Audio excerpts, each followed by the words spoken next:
This is just half of my Hot Wheels collection from growing up.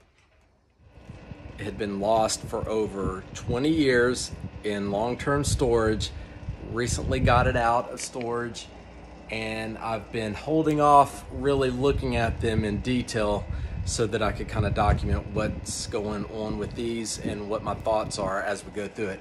Like I said, this is just part of it. Over the next few weeks, we're going to open up each and every one of them. I'm tired of just kind of keeping these things in packages. I want to be able to kind of get up close and personal with them, show them to you, get some feedback from what you think of the cars.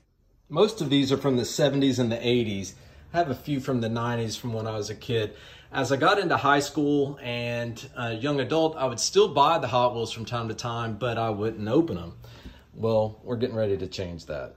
You can see I've got all different kinds. I've got Matchboxes, Hot Wheels, Ertl, Corgi Jr., Tamika. I've got it all. I've even got a few right here that I had packed in a sock when we moved when I was a young adult, and I have not opened that thing in over 20 years. So that's going to be the first thing we do, is see what cars are in that sock.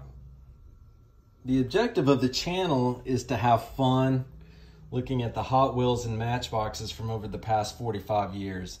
So let's face it, many times, you know, with these cars only being $1, many of the Hot Wheels are kind of like an afterthought. You know, people throw them in their buggy or use them as stocking stuffers for Christmas or what have you, and the kids play with them like crazy.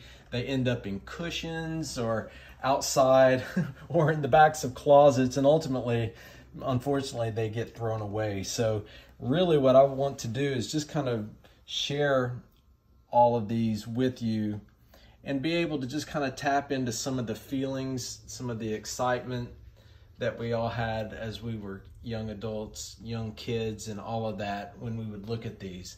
I know that when I was growing up, whenever I'd get something like one of these Jags or a Rolls Royce or something, I was like, golly, maybe one of these days I can get me one of those. So a lot of times these help me kind of dream big, so to speak, and just kind of picture myself in these various ones. I also liked to, you know, collect as many, you know, many of like styles together. So I've got, right, you can see there a lot of Pontiac Firebirds, got a lot of Lambos, Rolls Royces, and, you know, pickup trucks and stuff like that. So really, this is going to be fun going down memory lane.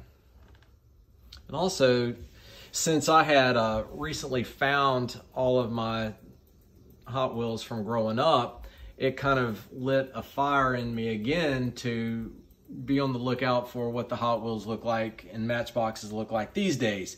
So I've been canvassing all of the stores recently, looking for new and interesting styles.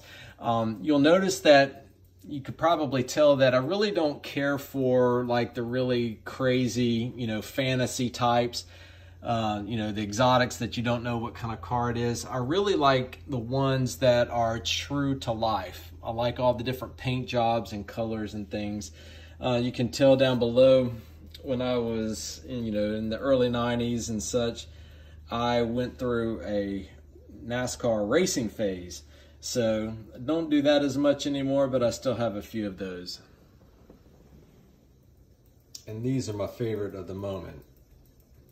Got the 2 Corvettes recently from the Corvette Museum in Bowling Green, and I just came across this Land Cruiser a couple weeks ago. I bought 2 of them. Oh my gosh, when I saw that, I just fell in love.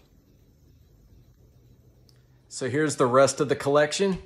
Yes, there are some newer ones in there. We're going to be looking at older ones and newer ones, but first what we're going to do is unpack this sock that has a lot of Matchboxes and Hot Wheels in there. I have not seen what's in this sock in at least 25 years. So it's going to be fun unpacking it. I hope you like the video and you hit the little plus sign to follow and go along with this journey with me. Thanks.